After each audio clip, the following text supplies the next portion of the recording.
Out today, Friday morning, got a call in.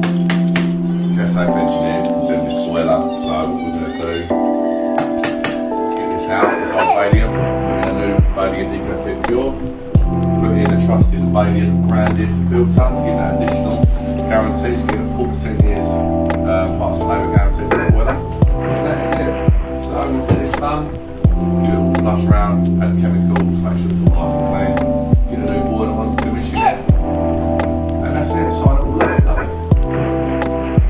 Okay then, there you go. Nice new boiler. A few hours later, put the box in back as best you can. I think the customer wants to do something with that. But apart from that, there's your new boiler. Filters behind that, scale juicer on the cold water main leading up to the boiler to protect the domestic hot water plate heat exchanger so it doesn't flare up.